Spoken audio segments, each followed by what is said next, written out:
5-6 yil o'tib ketdi bu ishga.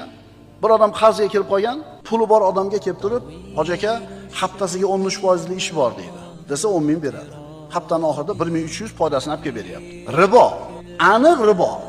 Rozi bo'lib beradimi, norozi bo'lib berib ribo, chunki muddat bor, bir hafta va miqdor bor, summa bor, 1300. Endi buni o'zini pulini tanidan beryapti bunga. Ishi yo'q bu yoqda. Buni pulini beradigan bo'lmay qolgandan keyin yana bitta odamga borib shu hiylani ishlatadi. Bu yerda aytilayotgan narsa aniq ribo. Bir haftada 13%. Surok bor, summa bor. 100 ming bersa haftaning oxirida 13 ming oladi, 200 ming bersa 26 ming oladi. Zo'rda. Ikki tomon ham rozi. Yana bitta holat yaqinda bo'lgani bu. Pulni qarzga berayotgan odam ribo sharti bilan bergan, lekin ikki tomon rozi bo'lgani uchun halol bo'ladigan fatvo bilan yurgan. Ana shunaqa taqvoli ukalardan bittasini ishini ko'ring.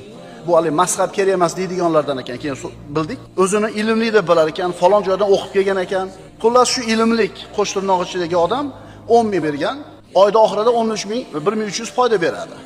Shu ishni qilib shiqillatib foydani olavergan. Endi boyagi qarzdor botib ketganidan keyin o'zini bir yaqini bilan boradi haligi ilmli odamning oldiga.